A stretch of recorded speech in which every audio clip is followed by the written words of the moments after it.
दोस्तों, भूख, प्यास, नींद और आशा चार बहनें थीं। एक बार उनमें लड़ाई हो गई। लड़ती झगड़ती वे राजा के पास पहुंची।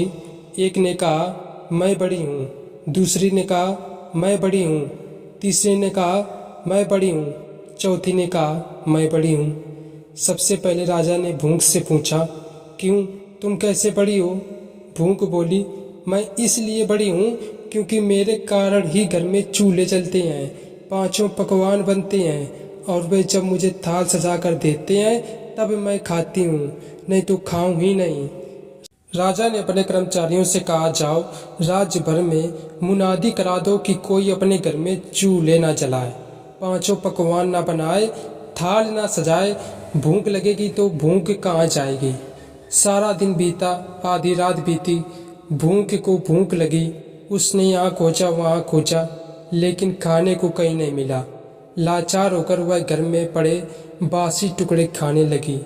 प्यास ने यह देखा तो वह दौड़ी दौड़ी राजा के पास पहुंची। बोली, राजा राजा, भूख हार गई।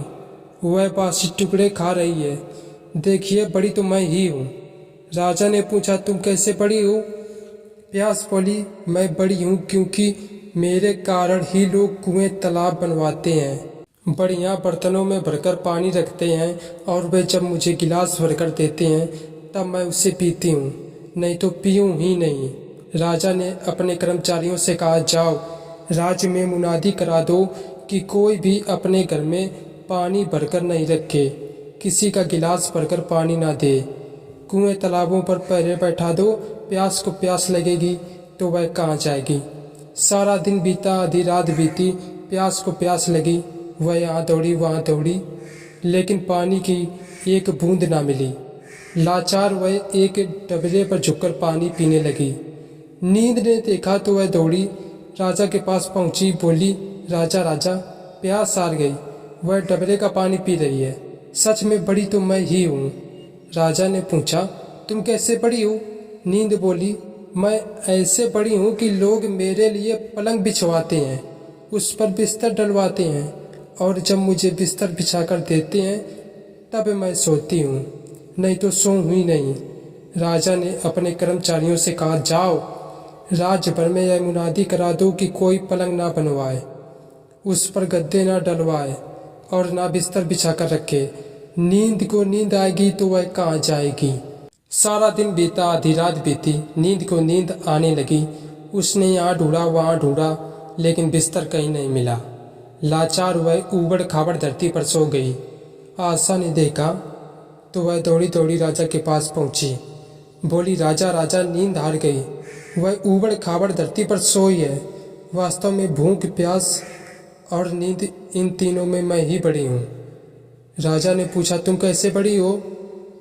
आशा बोली, मैं ऐसे बड़ी हूँ कि लोग मेरी खातिर ही काम करते हैं, नौकरी धंधा मेहनत और मजदूरी करते हैं, परेशानियां उठाते हैं, लेकिन आशा के दीप को बुझने नहीं देते। राजा ने अपने कर्मचारियों से कहा, जाओ राज्य में मुनादी करा दो, कोई काम ना करे, नौकरी ना करे, धंधा मेहनत और मजदूरी ना करे और आशा का दीप ना जलाए। आशा को आस जगेगी तो वह कहाँ जाएगी। सारा दिन बीता, आधी रात बीती। आशा को आस जगी। वह यहाँ गई वहाँ गई, लेकिन चारों ओर अंधेरा छाया हुआ था। सिर्फ एक कुम्हार टिमटिमाते दीपक के प्रकाश में काम कर रहा था।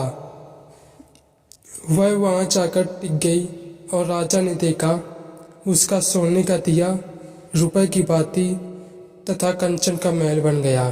दोस्तों, जैसे उस कुमार की आशा पूरी हुई, वैसे ही आपकी भी आशा पूरी हो। आप भी आशा का दीप प्रज्वलित कर कर्म करते रहिए।